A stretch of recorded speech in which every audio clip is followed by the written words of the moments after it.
Olá a todos, vocês estão no canal autoral de Alex Bolden Zona de Desaparecimento. E esta é a minha nova história real. Você pode até duvidar, mas... Dois mergulhadores experientes foram deixados no oceano por causa de um erro fatal. Não é piada nem cena de filme, é uma história real que aconteceu nas águas da Austrália. Tom e Eileen Lonergan mergulharam a partir de um barco turístico. E nunca mais foram vistos. O barco foi embora. Eles foram esquecidos.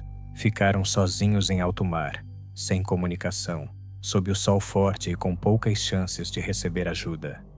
E agora, atenção. Meses depois, alguns itens foram encontrados na costa. Objetos pessoais, um pedido desesperado de socorro e pistas que levantaram uma nova pergunta. E se o desaparecimento deles não foi um acidente? Essa história vai te arrepiar e te deixar na dúvida até o fim. Eles desapareceram no oceano. Ou as coisas não foram exatamente como pareciam. No dia 25 de janeiro de 1998, um barco chamado Outer Edge saiu do porto de Port Douglas, na Austrália. Havia 26 pessoas a bordo. Entre os passageiros, um casal americano, Tom, de 34 anos, e sua esposa Eileen Lonergan, de 28. Eles estavam de férias. Queriam curtir a brisa do mar, fazer mergulho e relaxar. Os dois já tinham bastante experiência. Cada um deles havia feito mais de 150 mergulhos. Dentro d'água se sentiam em casa. Por cerca de $160, a equipe do barco, formada por apenas 5 pessoas, prometeu aos turistas 3 mergulhos próximos ao Recife de St. Crispin. Esse lugar fica a mais ou menos 40 quilômetros da costa, pertinho da Grande Barreira de Corais. Enquanto o barco seguia até o ponto de mergulho, um dos passageiros gravava algumas imagens, registros comuns de viagem. Por acaso, Tom e Eileen aparecem na filmagem. Estavam encostados no lado do barco, sorrindo um para o outro. Ninguém imaginava que aquelas cenas se tornariam tão importantes depois. Eles mergulharam junto com os outros. Os 2 primeiros mergulhos aconteceram sem nenhum problema. Durante o terceiro, Tom e Eileen foram vistos a cerca de 12 metros de profundidade. Ficaram ali por volta de 40 minutos. Depois subiram, tudo conforme o protocolo. Mas quando chegaram à superfície, o barco já não estava mais lá. Ele tinha ido embora. Simples assim. O casal ficou à deriva sem qualquer forma de se comunicar rapidamente.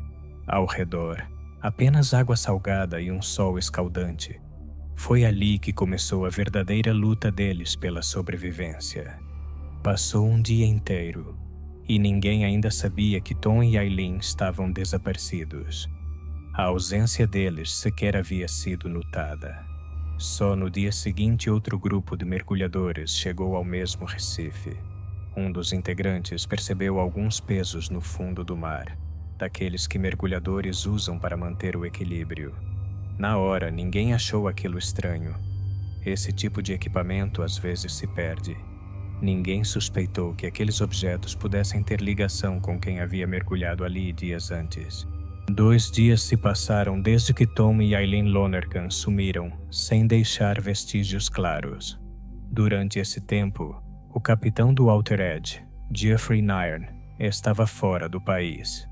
Quando voltou e subiu a bordo, teve logo uma sensação de que algo estava errado. No convés havia apenas sinais silenciosos da presença deles. 2 pares de sapatos colocados lado a lado, bolsas de mergulho. Dentro delas, passaportes, cartões, documentos.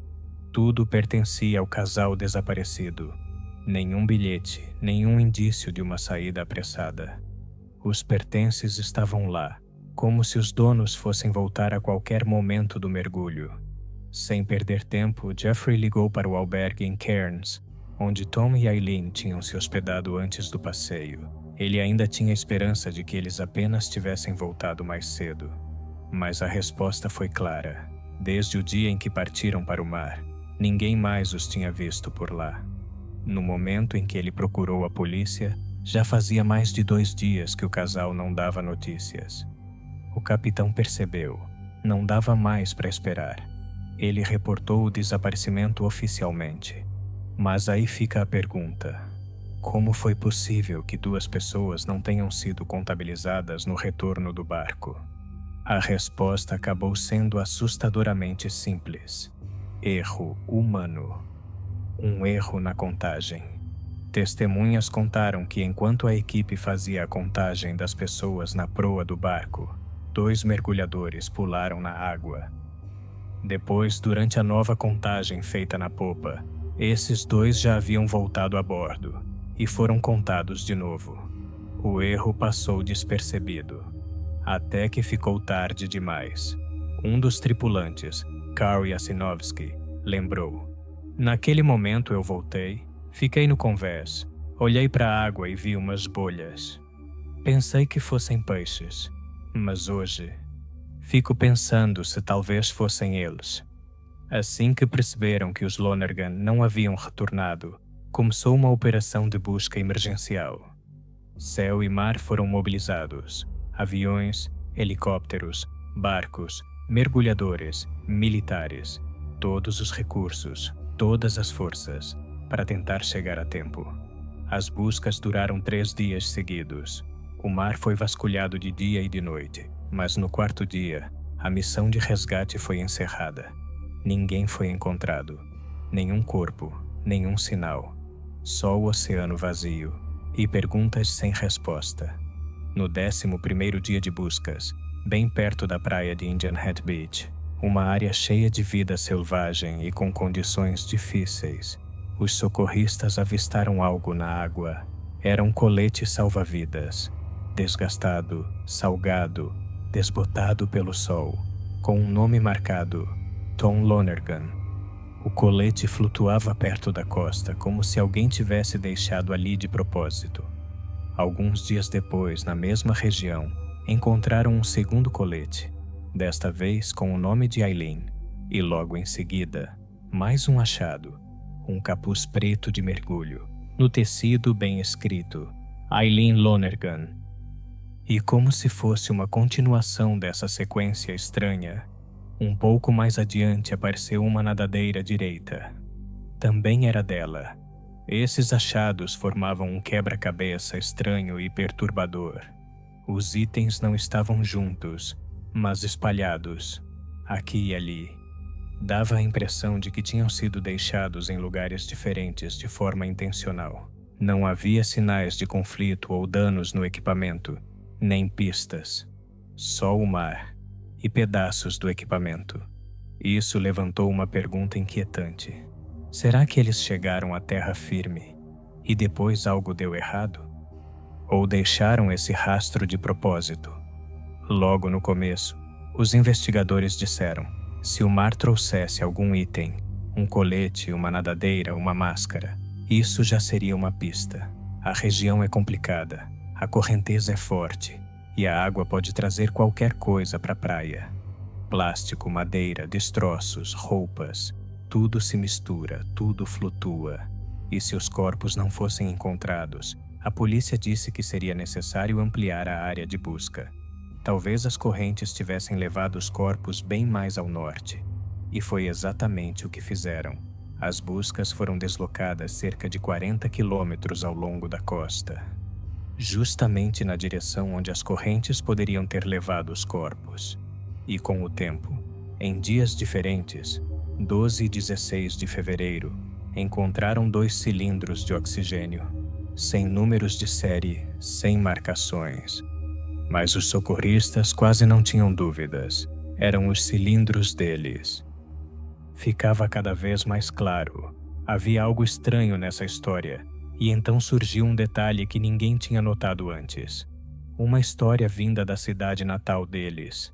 À primeira vista parecia algo pequeno, mas colocou em dúvida tudo o que se acreditava ser verdade, e fez os investigadores se perguntarem: e se tudo foi bem diferente do que se pensava no começo?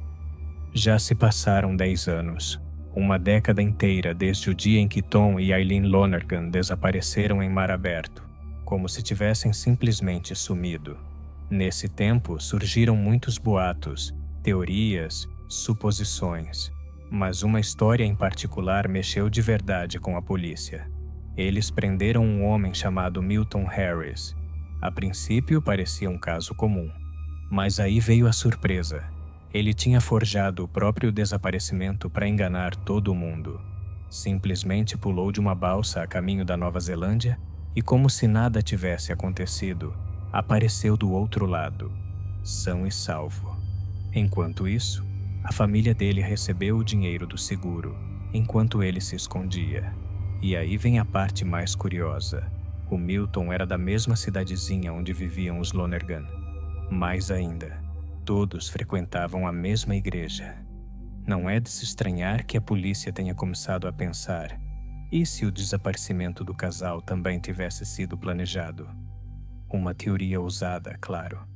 Mas se já tinha funcionado uma vez, por que não considerar que eles também quiseram sumir por conta própria? Só que aí começam os problemas. A ideia até fazia sentido no papel, mas quase ninguém realmente acreditava nela. A região onde os Lonergan desapareceram não era exatamente um lugar tranquilo. Era mar aberto, correntes fortes, água agitada e presença de tubarões. E mesmo que por milagre eles tivessem conseguido escapar dos predadores, logo enfrentariam outro perigo: áreas alagadas, cheias de fauna selvagem. Para ser sincero, era um cenário quase impossível. Quase. Porque ainda existia uma chance. Perto do local onde o casal foi visto pela última vez, havia alguns pontões, plataformas flutuantes usadas por mergulhadores. Um deles, no Recife Ozenkadnuk, ficava a cerca de 6 quilômetros dali. Em teoria, eles poderiam ter nadado até lá. E uma vez no pontão, talvez esperassem ajuda, ou até encontrassem um caminho de volta à terra firme.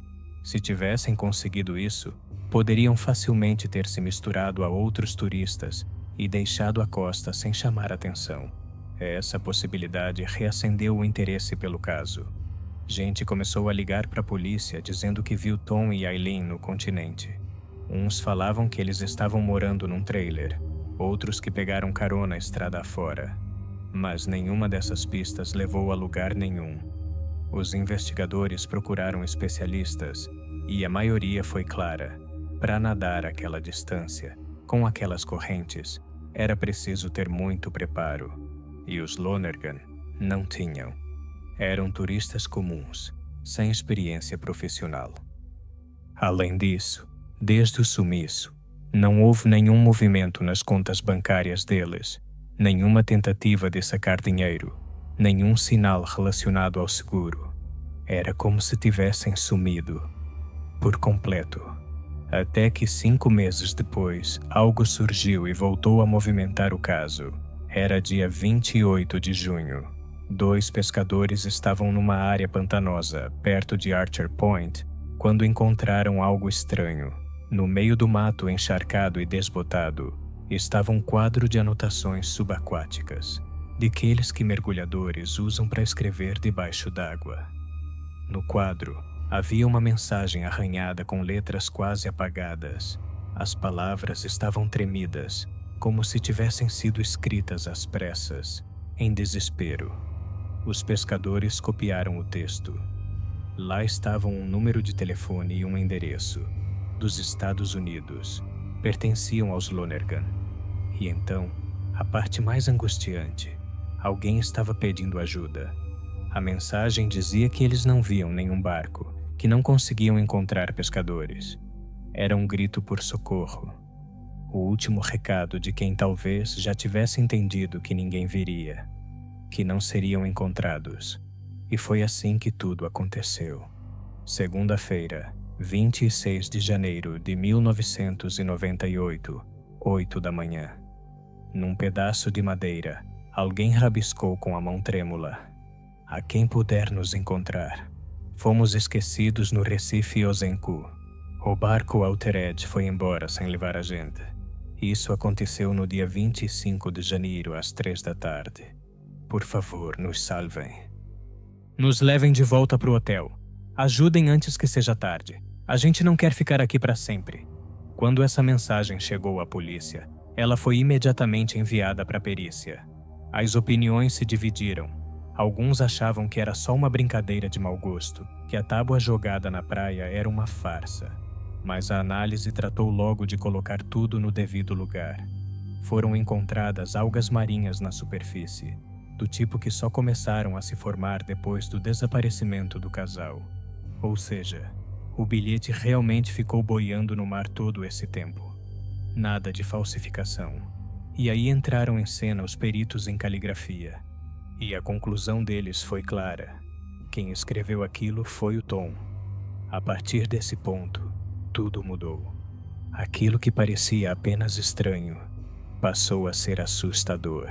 Segundo os registros oficiais, Tom e Aileen Lonergan ficaram presos no Recife às 15 horas do dia 25 de janeiro.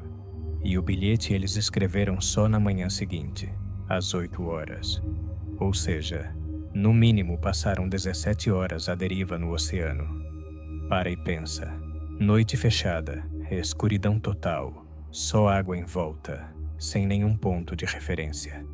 A polícia afirmou na época que em condições assim, o corpo humano aguenta por um tempo limitado.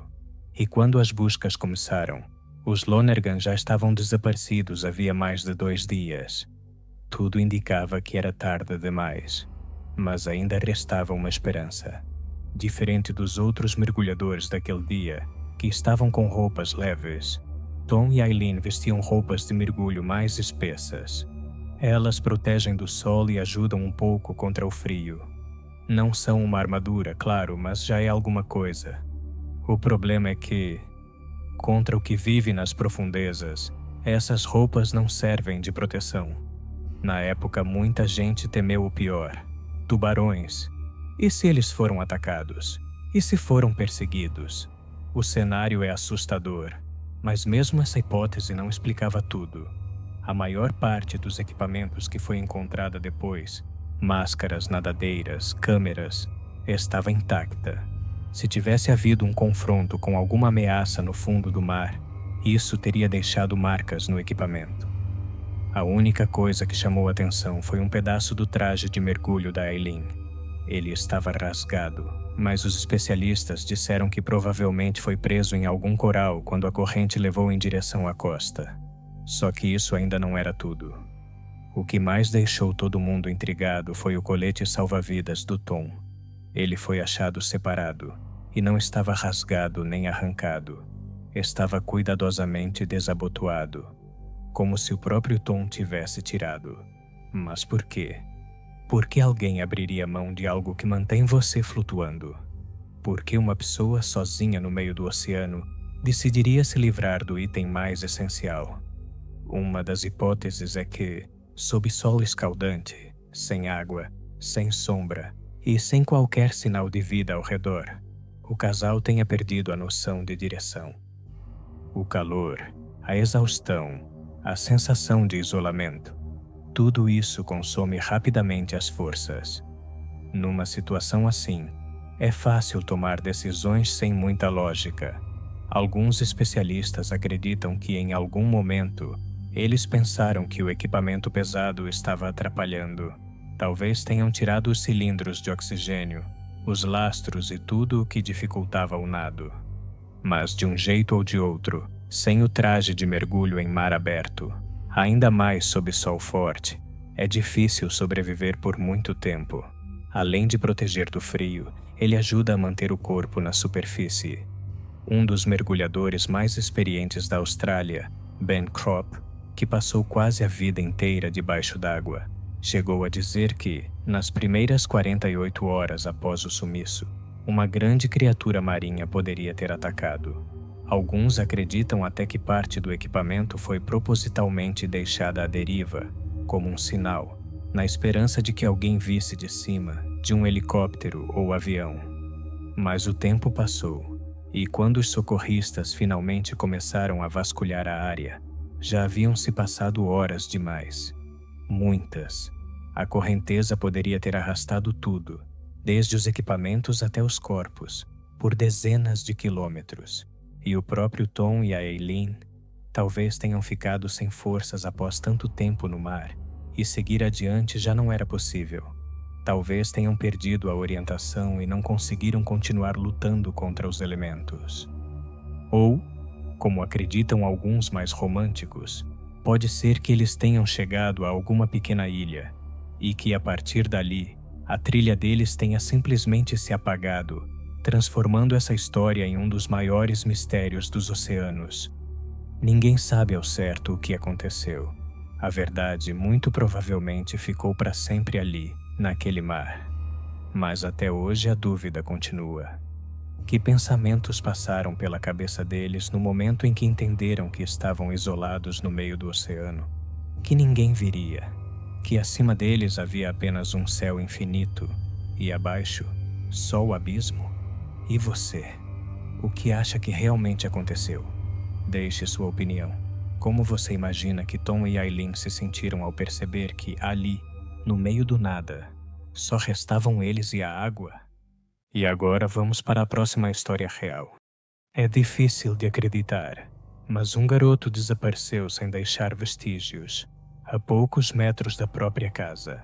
Procuraram por ele durante 3 semanas inteiras. Vasculharam florestas, telhados, porões. As buscas cobriram uma área de centenas de quilômetros. E onde ele foi encontrado? No lugar mais inesperado possível, dentro de uma casa que ficava exatamente em frente.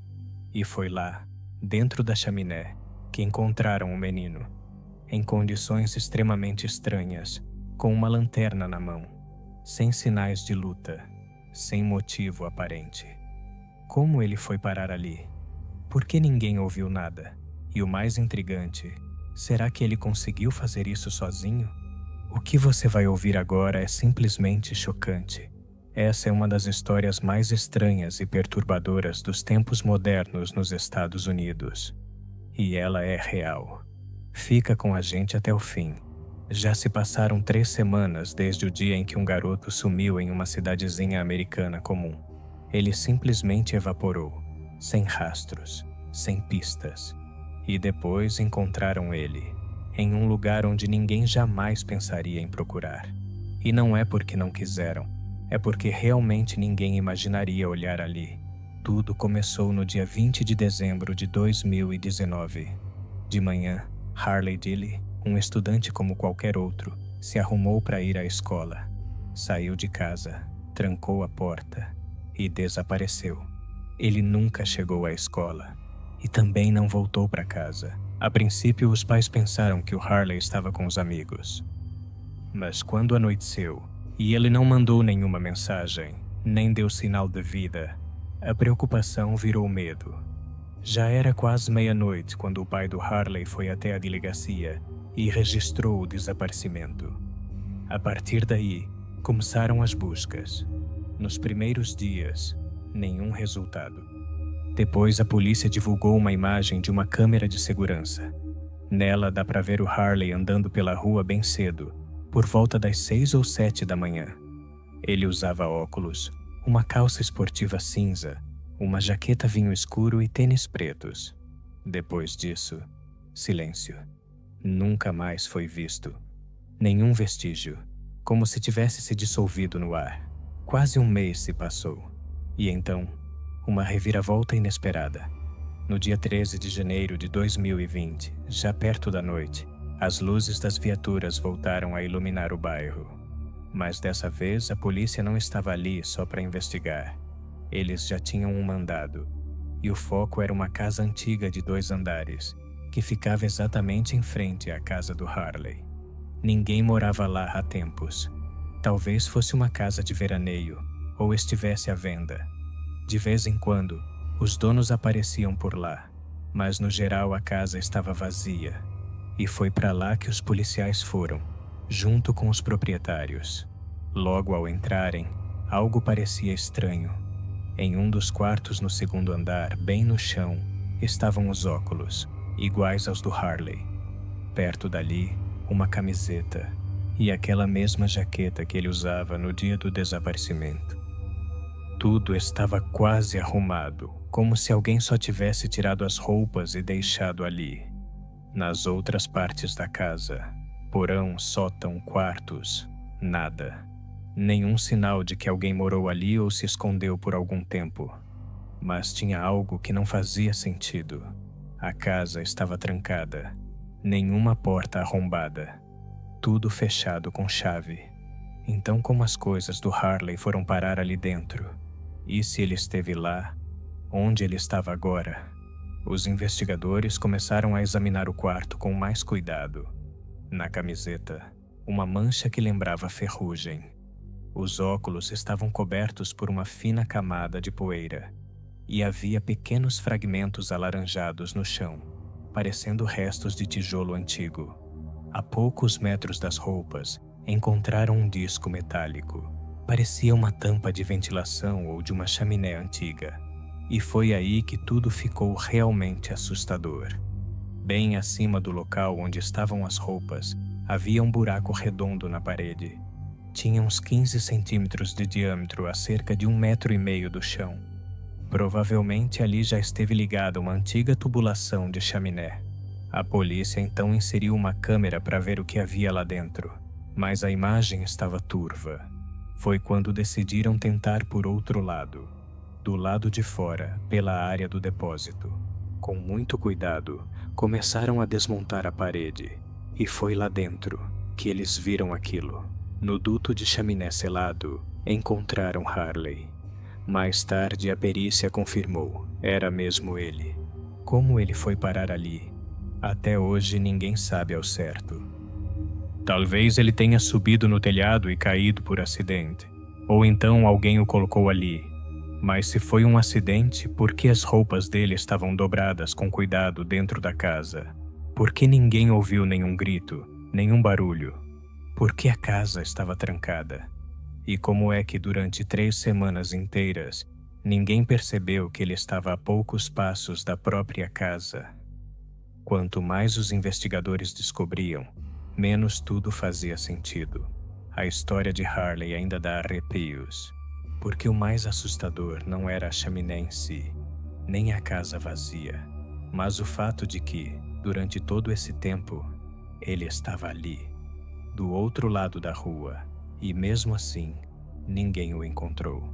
A casa onde Harley Deely foi encontrado depois de semanas de buscas sempre esteve ali, bem em frente à casa dele, um prédio comum que não chamava atenção entre os outros, abandonado, esquecido, quase como se tivesse sido apagado do mapa. Mas foi exatamente ali que se escondia a resposta. Foi ali, dentro de uma chaminé estreita de tijolos, que ele estava ali. No telhado, ainda restava uma velha antena metálica de TV. Os investigadores acreditam que foi por ela que Harley conseguiu subir. A chaminé saía direto do teto e descia até o 2º andar. Do lado de fora, o acesso só era possível por cima. Por dentro, não havia escadas, nem aberturas. Não dava para chegar lá por baixo. E não havia câmeras de segurança na casa, o que significa que ninguém viu o que aconteceu naquela noite no telhado. Harley foi encontrado dentro da chaminé, numa posição da qual não dava para sair sozinho. Havia sinais de que ele ficou muito tempo ali dentro. Pelo estado em que estava, era claro. Ele passou dias ali, talvez semanas. E o mais estranho, ninguém sentiu o cheiro no começo. O ar era pesado, mas nada que chamasse a atenção. Só quando começaram a remover os tijolos da chaminé para fazer uma inspeção completa, é que perceberam. Alguém tinha estado ali por muito tempo. Quando conseguiram retirá-lo, encontraram também na parte de baixo da chaminé alguns pertences dele, uma calça esportiva escura, um par de tênis, meias, de cores diferentes, e uma lanterna. Tudo isso estava sobre o pó de tijolo, da mesma cor das paredes internas da chaminé. A inspeção da casa não revelou nenhuma pista. Lá dentro, tudo vazio. Nenhuma cama, nenhum sinal de comida, nem qualquer indício de que alguém tinha entrado ali recentemente.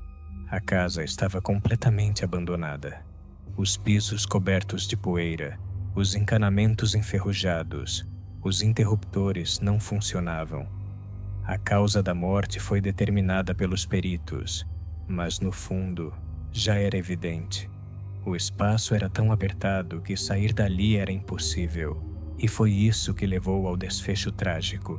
Por dentro, a chaminé era extremamente estreita, cerca de 23 centímetros de largura e 33 de profundidade. Harley pesava menos de 50 quilos e não era muito alto. Em um espaço assim, não dá para virar o corpo. Se mover já é quase impossível. E sair, totalmente inviável. Mas a pergunta que não quer calar é: como ele foi parar ali? A polícia analisou cuidadosamente todas as evidências e não encontrou nenhum indício forte, nenhuma marca de luta, nenhum sinal da presença de outra pessoa. Segundo a versão oficial, Harley teria subido no telhado por conta própria e entrado na chaminé, talvez tentando entrar na casa por ali. Ele sabia que o lugar estava vazio há muito tempo, e o fato de que ele carregava uma lanterna mostra que, pelo menos em parte, ele se preparou para isso. Talvez ele achasse que seria fácil entrar. Talvez quisesse apenas se esconder. Ou quem sabe, estava só curioso para ver o que tinha lá dentro. Muito provavelmente, Harley Dilley não fazia ideia de que aquela chaminé era um beco sem saída, que lá embaixo havia concreto, que não dava para voltar. E quando ele percebeu isso, já era tarde demais. É bem possível que Harley jamais tenha imaginado que aquela tubulação não levava a um porão ou a lareira, como talvez ele esperasse. A realidade era muito mais sombria. Lá embaixo não havia abrigo, e sim uma armadilha. Um duto estreito com pouco mais de 20 centímetros de largura e 30 de profundidade. Uma vez lá dentro, sair era praticamente impossível. Mas aí surge uma pergunta lógica. Seria mesmo possível entrar ali? Será que ele conseguiria se enfiar num espaço tão apertado?